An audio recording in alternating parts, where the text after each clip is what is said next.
Left off on chapter 8. Before we jump into this really quick though, just a reminder, okay? We finished up for all intents and purposes with, well, not completely because it now becomes a part of history, but talking about the foundations and the development of Christianity as a religion and institution. So remember, we start with a man named Jesus preaching a message of peace and love and all of that stuff.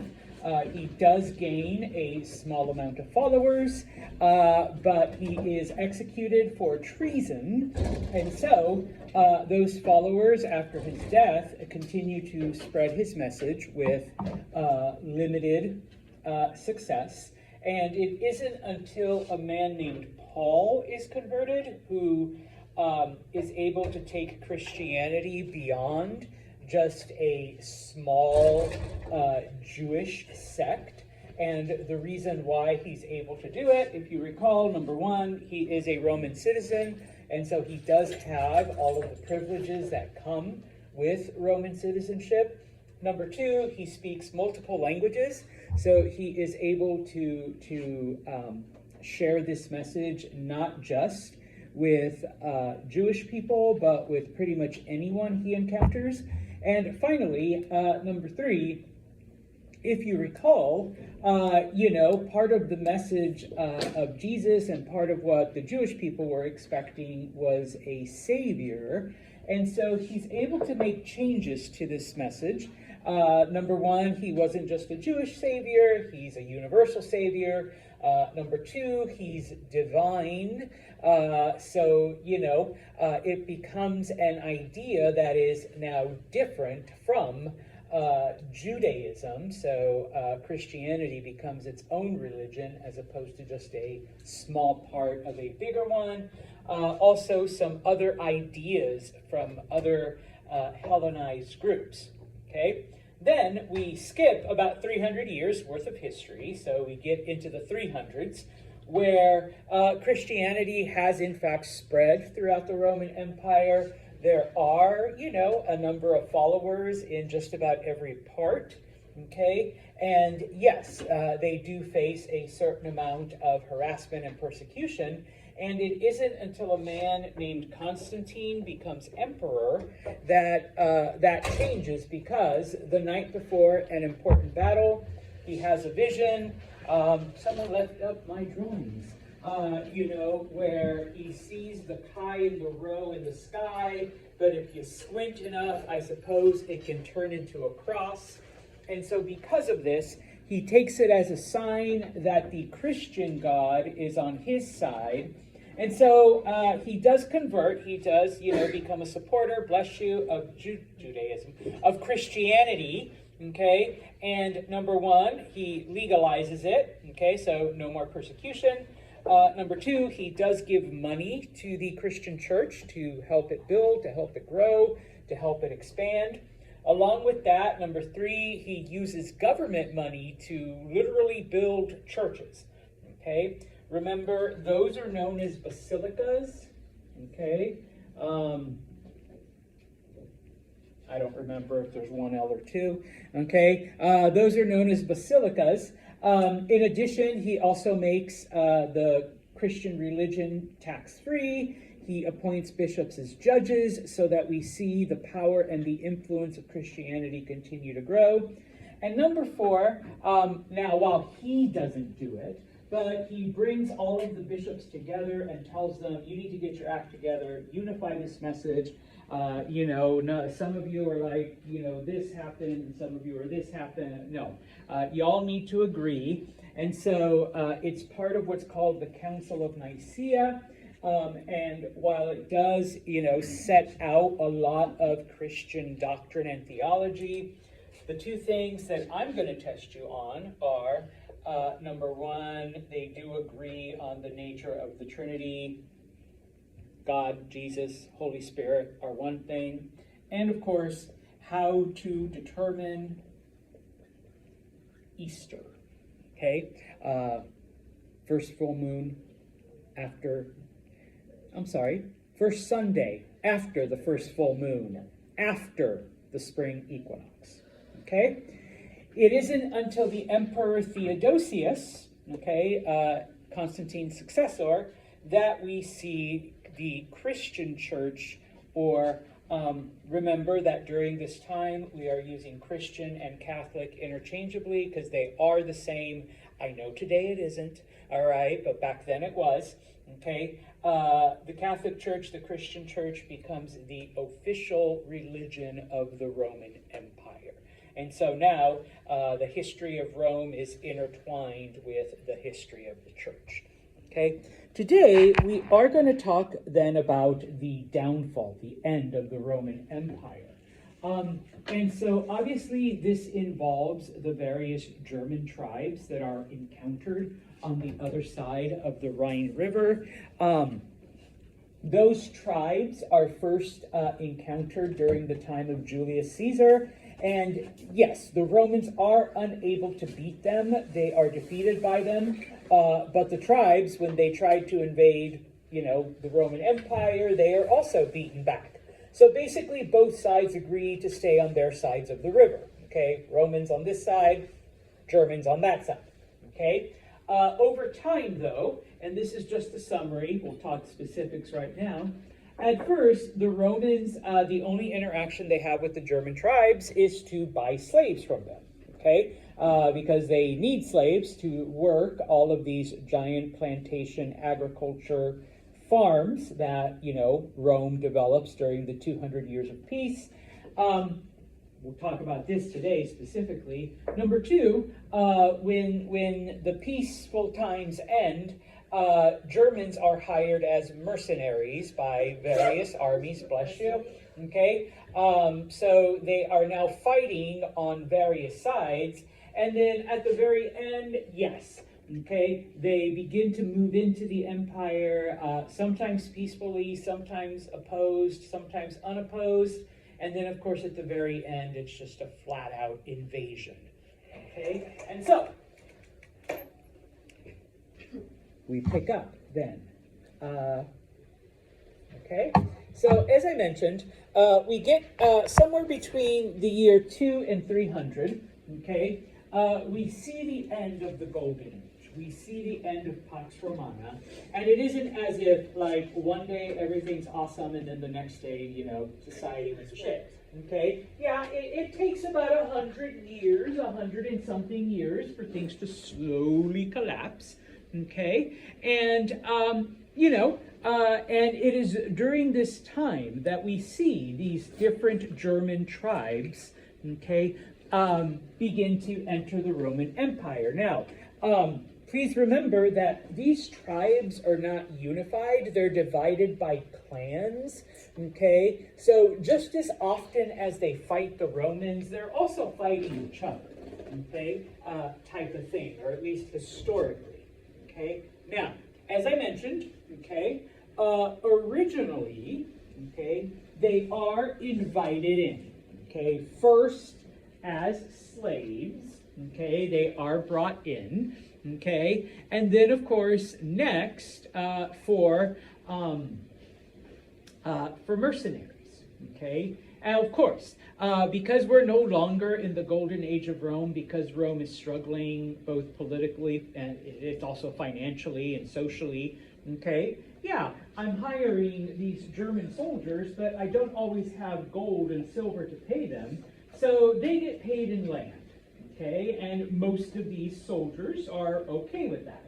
Okay, so yes, they do begin to settle in certain areas, and most of the time they're not going to mix with other Romans. They're going to stay within their own tribe. Okay, these three soldiers came from the same tribe, and so when they're given land, they build their homes and their farms next to each other, and they can still speak their language and they can still keep their customs. Okay, eventually though, little by little, okay, we begin to see that these, little German enclaves inside of the Roman Empire begin to grow and begin to grow. And pretty soon, in certain areas, there are more Germans than there are Romans. Okay? Now, the armies continually need more soldiers. Okay. Once again, the peaceful times, the prosperous times, the unified times are gone. They've been gone for 100 years. Okay. And so, in this case, you have various groups rebelling. You once again go back to a time where different generals have their own little armies, and so yes, they hire German mercenaries. In this case, the emperor, the Emperor Valens, literally invites as many Germans as he can. He's just like, come on in, move into the Roman Empire, pick out some land, you can have it, as long as your men join my army, fight. Okay, so he's not even saying, come and I'll pay you, and oh, by the way, I have no cash, but take some land. He's now, just take all the land you want, but just let your sons, let your husbands come and fight on my side. Okay, and so eventually, now let me back up. That specific tribe that he invites are known as the Goths. Okay, no, they didn't wear all black. Okay, and white makeup. That's why I dress like this today. All right, no, that's just the name of the tribe. And there are different branches. There's the Ostrogoths, there's the Visigoths, there's the Goths. They all fall under the same Goth umbrella. Okay, but it's the Goths. Okay, now after a time,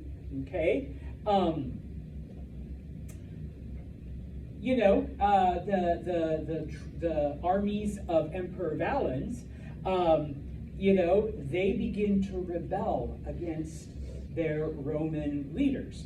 Okay, and guess what? There are more Goths in the Roman army than there are Romans. All right, so they begin to defeat those armies. Okay, so we're fast forwarding now into the 400s. Okay. Not only are the Romans fighting each other, but now, and it isn't just the Goths, it is other groups of Germans are noticing that, hey, all of this land is literally completely undefended, all right, because the Romans are fighting each other, and they're fighting the German tribes that are already there, and in many of these areas, there's already German families that have settled, over the last 100 years. Okay, and so, number one, they can't stop us. Okay, you can't fight a civil war and try to stop people from coming into your country. So it isn't just the Goths now, it is other German groups that begin to settle, and obviously the area closest to Germany, they called it Germania, all right, is modern day France. Okay, back then it was called Gaul, all right? So many of these Germanic people begin to settle in Gaul, all right? Now, it isn't always, a warsome, it isn't always, a fight to the death type of thing, because once the German tribes settle, and especially at first, initially, when they were invited, many of these Gothic tribes are converted to Christianity because they're surrounded by the Romans. And remember, by now, the Christian church, the Christian faith, is the official church of the Roman Empire. And so, in order to claim your land as payment, or in order to claim your land before you send your sons and your husbands to come and fight for us, you do need to become Christian, because that is our religion. Okay. We have land on one condition. Yeah, and you know what? No, once again, if you Christians get offended, I'm sorry, but that's basically Christianity throughout history. How it gets spread in many of the areas as European exploration happens and all of that. Now, typically, what these early Christian missionaries did, is they would convert the chief of the tribe, and once the chief converted, everyone just went along with him. They figured this out pretty quickly. Okay. You baptize, the leader, and then everybody does it. Okay. So it's not to say that all the Germans were like fully convinced, but if our chief, Chief Emily here, converts, then we're all going to do it. Okay. Now, of course, it isn't just straight up give up everything and believe us, but many Germanic customs are incorporated into Christianity to make it more palpable, to make it a bit more accepting. Okay? Now, obviously, I'm not going to sit here and go through every single thing, but every semester I can pick two things. Right now, we're closest to Christmas. All right? Supposedly Christmas is to celebrate the birth of Jesus. Okay? But y'all are probably already putting up your trees and decorating and putting up lights, and at some point there's going to be a fat dude in a red suit, and you're going to exchange gifts. None of that literally has anything to do with Christianity. Okay, all of those are German traditions. Okay, that are incorporated. Okay,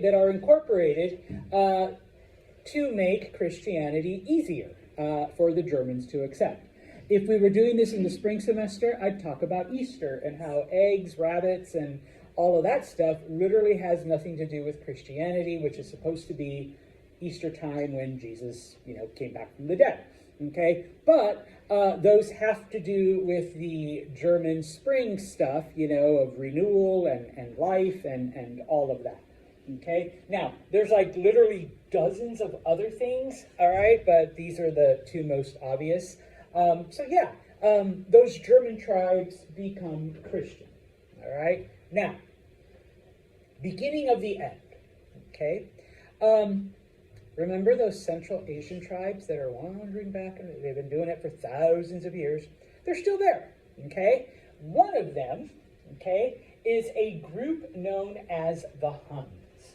All right, they begin to invade Europe from the east, okay?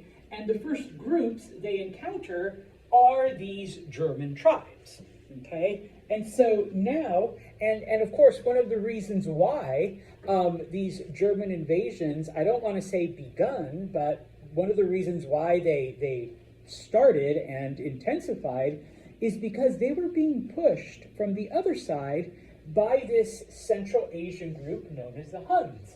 And so these Germans then are beginning to migrate in even greater numbers into the Roman Empire. Okay?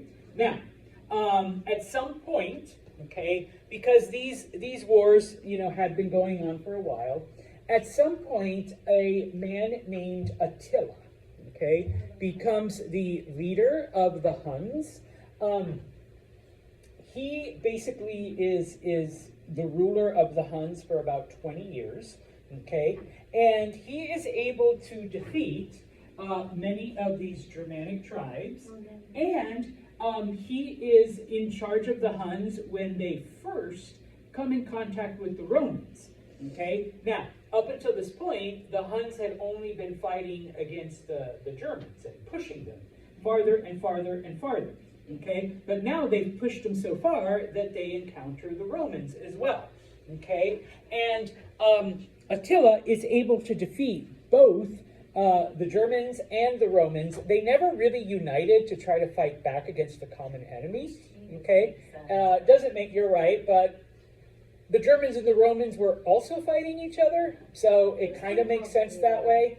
Okay, now just as a little side note, okay. The Huns eventually settle in Central Europe. Guess what country they form? Hungary? Yes. Okay. It isn't named because the people there were like, oh my God, I want dinner. I want lunch. I need a snack. Same reason why this place isn't because of all the birds that go gobble gobble. All right. This is named after the Turks. Hungary was named after the Huns. That's where they eventually settled. Okay. They settle in what today is modern-day Hungary, okay? But it's thanks to Attila now that, both the Germans and the Romans are weakened. And the Germans, of course, are able to push farther and farther into Rome. Okay? After the year 400, Rome is basically powerless to stop anyone from coming in, whether it's Germans, whether it's I almost said Hungarians, no, Huns, whether it's any of those, okay, they just keep coming in, okay? Now, by the early 400s, most of the actual, like, Romans have been pushed into Italy, okay? So after about 700 years of controlling, stuff outside of Italy, they've been pushed back into that small area because pretty much in every other part of the empire, it's either Germans or Huns or some other group, okay? Eventually, these German tribes take over Italy, okay? And in the year 476, the last emperor of the Romans basically surrenders. I say basically because after he surrendered, they threw him out a window, and he died. And that's the easiest way. And after that, and the funny thing is he had already been like a puppet emperor. He had been taking like orders from the Germans. The Germans are like, why even pretend anymore? Like after this point, boom, it's just us. There's no more like true Roman Empire left. So once again, I don't ask you to remember a lot of dates, but I am going to ask you the fall of Rome, 476.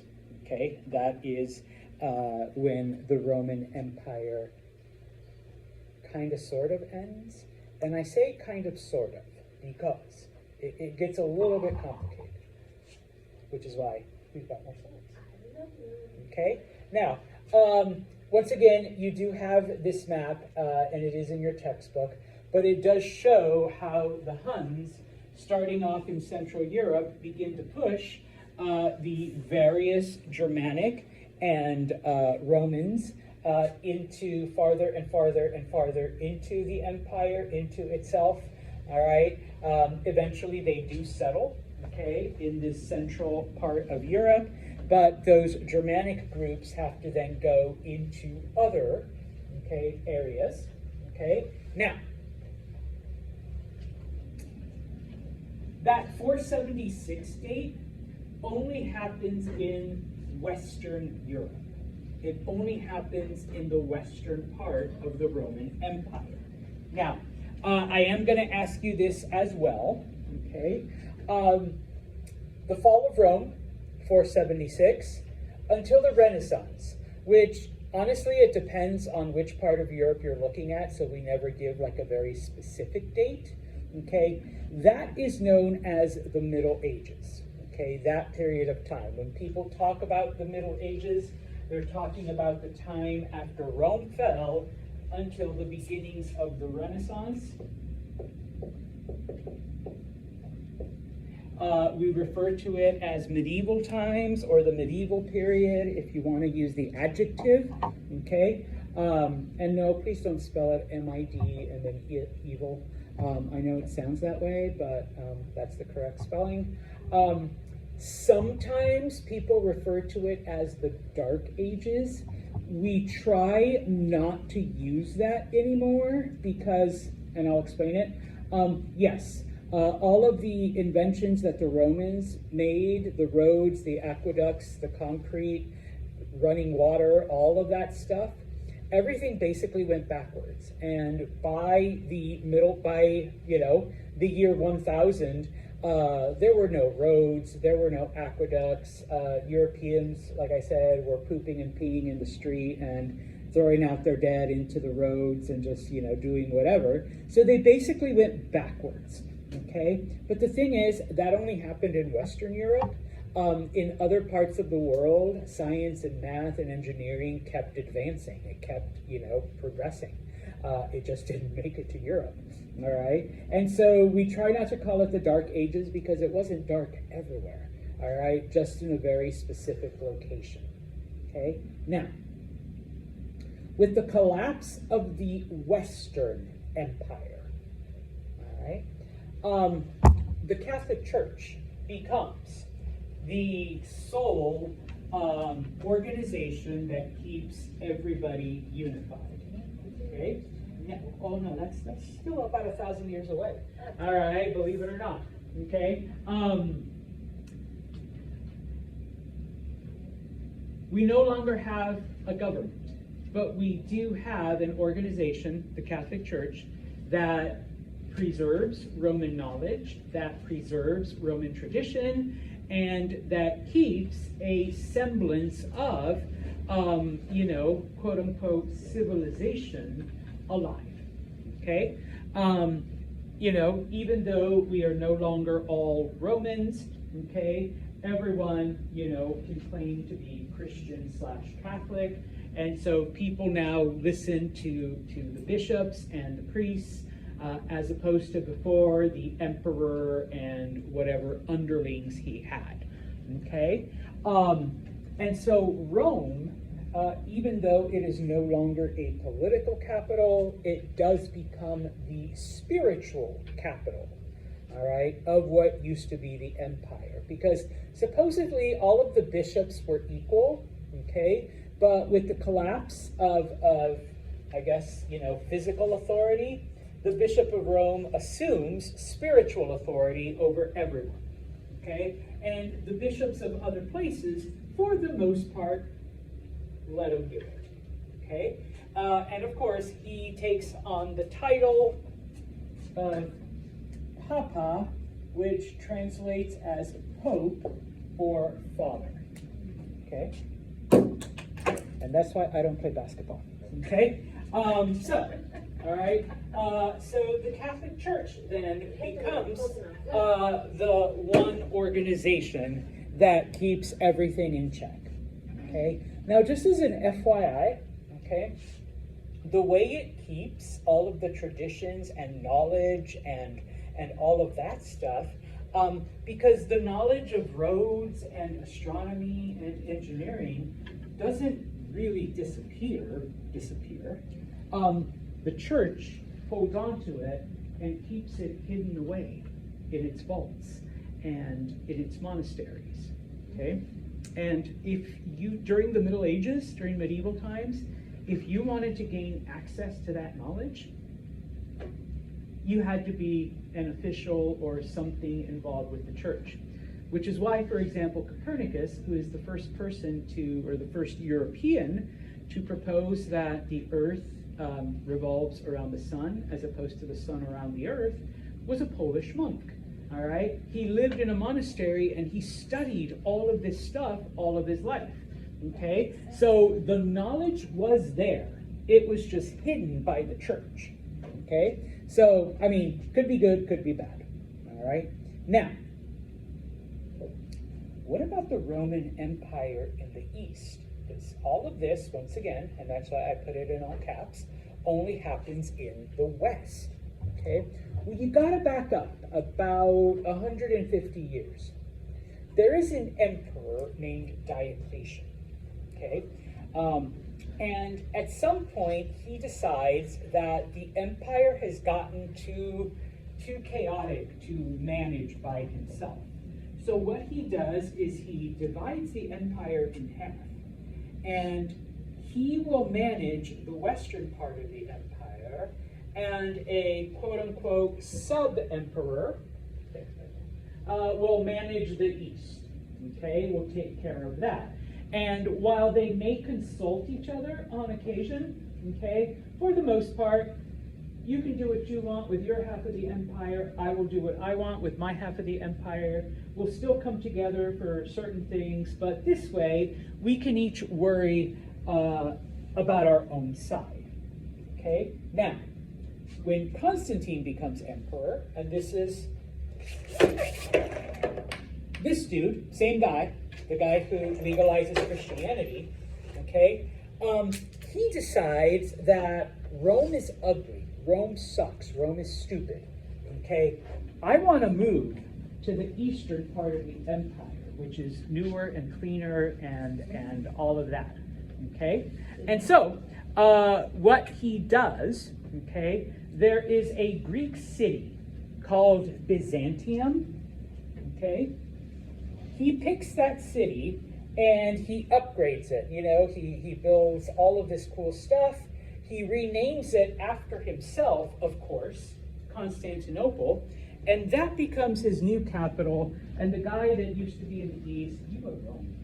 You can have the scummy part, and I'll take this new city. Okay? Hey, I'm the one who did Christianity too. All right? Now, after 476, when the Western Empire collapses, when the Western Empire falls, people don't call it the Eastern Roman Empire or, Rome Part 2 or Rome the sequel or anything like that. It becomes known as the Byzantine Empire.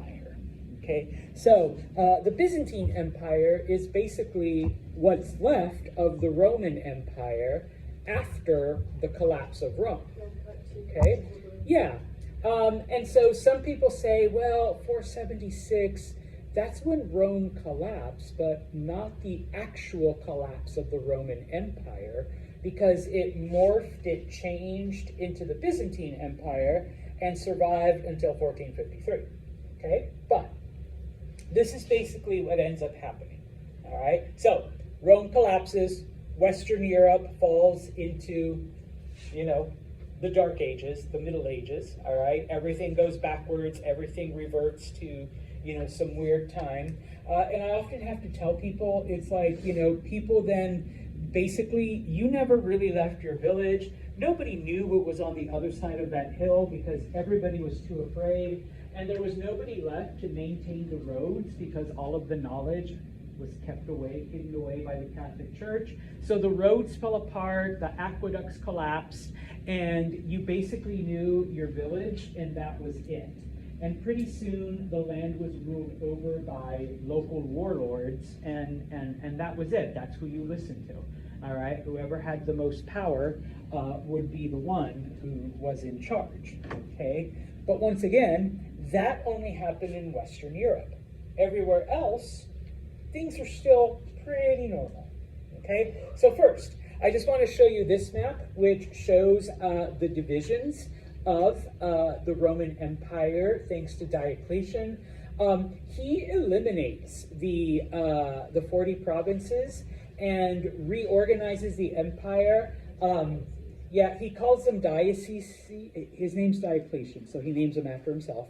Okay, of course, always. All right, yeah. Just wait till you're going to end up in a city called Santos Land, and I'm gonna be the mayor. I'm gonna be the one in charge. All right, but once again, after the collapse of the Roman Empire, of the Western Empire, the Catholic Church obviously takes the terminology, and that's what I mean. Okay, the Church preserved a lot of the things from the old Roman Empire, including, the name of the new divisions, okay? We'll finish off the day talking about Byzantium, or the Byzantine Empire, because after 476, Constantinople becomes this glorious city, because nobody's paying attention to Rome anymore, okay? It's got no political power, nobody cares, it's been trashed by the German tribes. The only one that's there is the Pope. Nobody really listens to him anyways, okay? And so, and one of the reasons why Constantinople is so powerful and glorious and all of this stuff, okay? And I promise I'll come back. It's right here.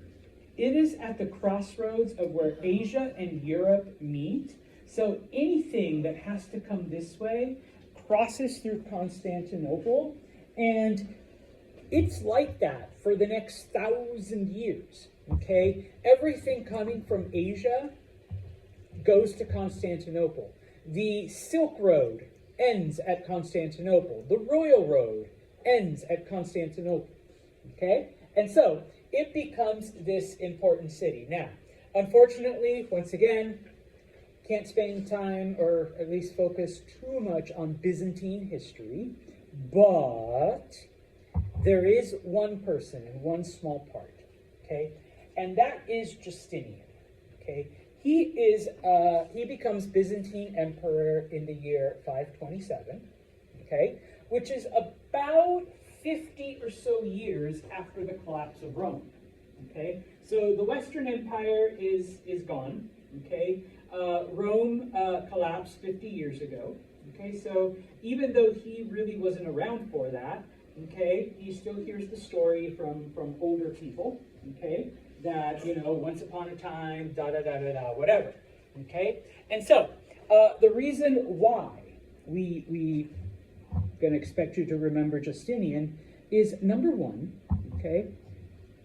He looks at the West and sees it falling apart, like without any kind of governmental organization, and it seems almost as if overnight everybody forgot everything.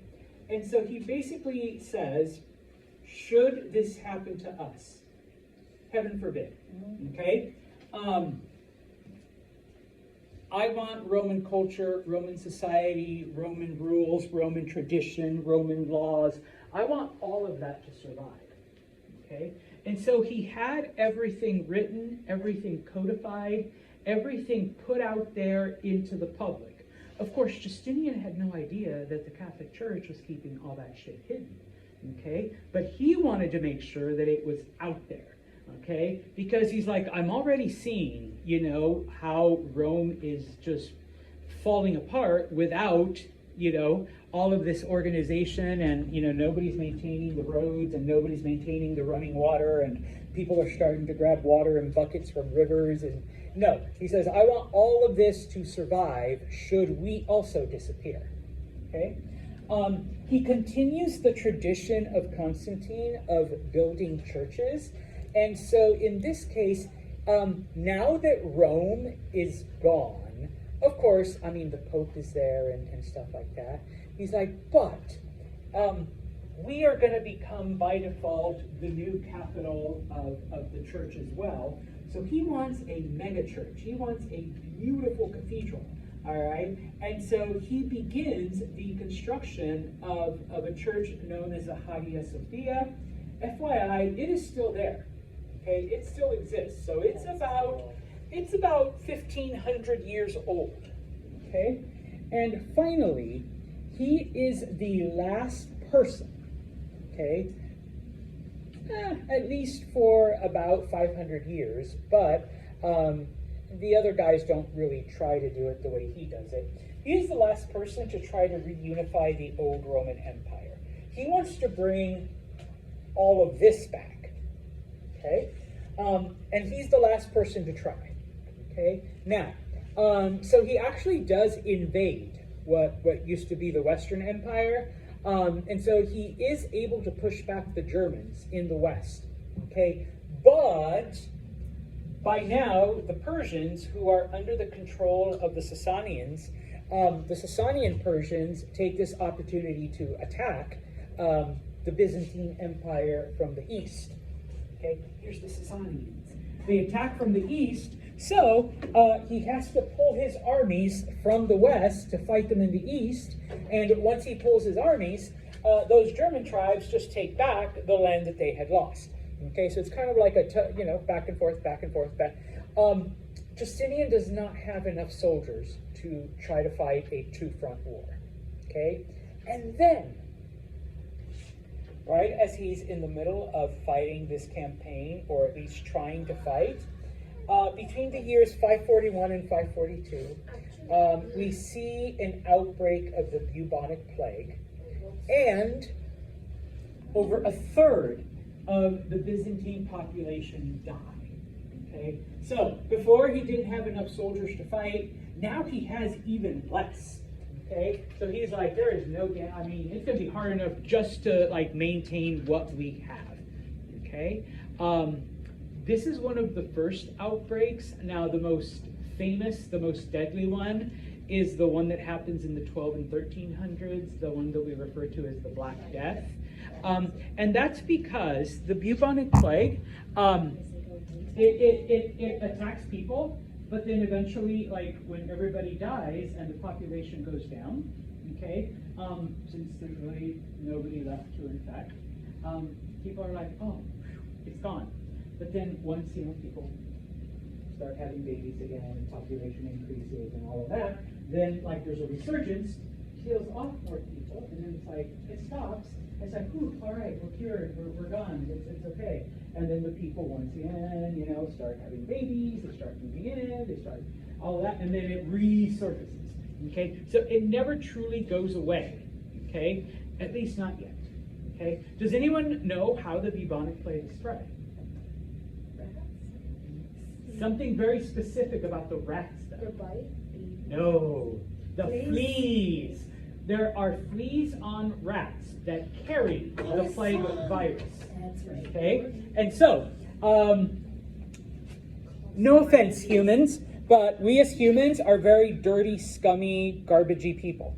Okay? And so, when a lot of humans get together, there's a lot of garbage, equals a lot of rats, fleas, attack you, boom.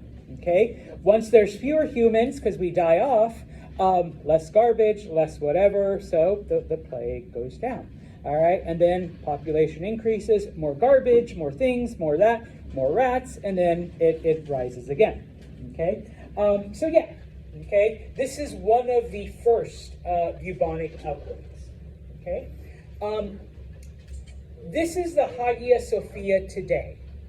Okay, now, the city of Constantinople no longer exists. I mean, it does, but it's not called that anymore. Does anyone know what the city of Constantinople is today? Istanbul. Istanbul. Yes, it is the city of Istanbul. And at some point, it is taken over by the Turks, who are Muslim. So, you can see the Christian beginnings, but then they turned it into a giant mess. You can see the Muslim stuff, or the Islamic stuff, that they added to it. But it's still there, okay? They added minarets to it, they added a couple domes, they added, other symbols, okay? And then this map just shows, this is as far as Justinian got, all right? Before, he had to abandon all this to fight off the Sasanians and the plague. Okay? So, what did Justinian do? Okay? Tried to reunify the empire. Okay? Built the Hagia Sophia. All right? And the codified and preserved Roman laws. Okay? So, we're going to stop right here.